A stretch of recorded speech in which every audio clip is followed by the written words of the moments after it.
Okay, welcome to week 2. This week we're going to talk about some of the early writers that wrote about and taught about women's rights, that were concerned about the way that women were treated, the way that they were denied education, and they decided to do something about it. So the first writer we're going to focus on is Mary Wollstonecraft.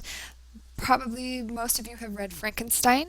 That is by Mary Shelley, who is the daughter of Mary Wollstonecraft. So this goes back even further, one generation to her mother.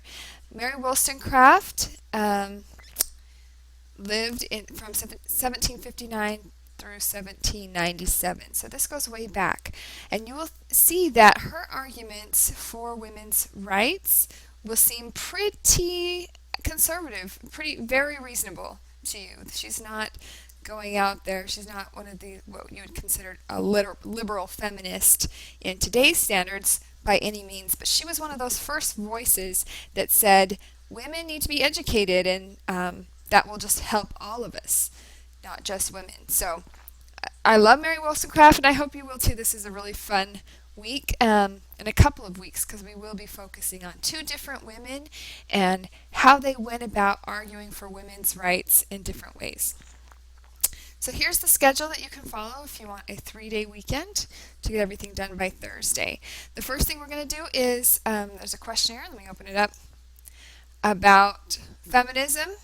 Think back to last week where we talked about denotation versus connotation and how a word can mean something in a dictionary, and that's kind of just your boring dictionary definition.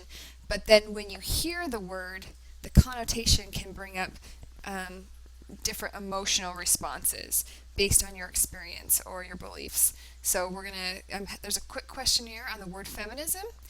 And then we're going to talk about fairy tales and how they portray women. I think this is such an interesting discussion.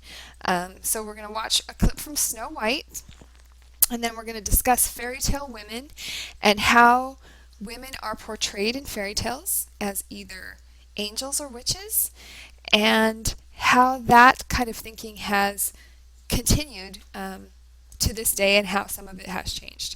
So we'll talk about that. Then we're going to talk about Mary Wollstonecraft. You're going to read this. I have to keep opening these up. Some background on her life and on this work. It's fascinating. She's a very fascinating character who led a really tragic life, and it ended up taking her life because she was just considered a radical during her day, even though, again, like I said, if you were to hear what she had to say today,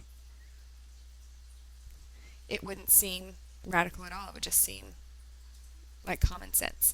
So we're going to read that. Then, okay, so background information. And then here is the Google book that has excerpts from A Vindication of the Rights of Women.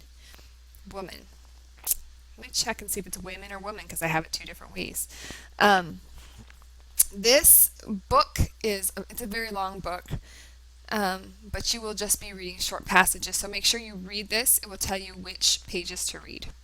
And then there's a quiz based on your reading and an assignment, and you'll just have to read that. It's based on the things, the hierarchy of traits, the things that she valued in women, and then the things that she said that society values in women that shouldn't be valued so highly. Things like beauty and cunning and good manners.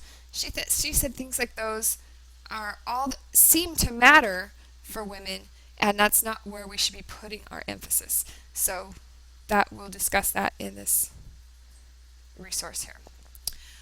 Let me go ahead and open all of these up. We're going to have some language review,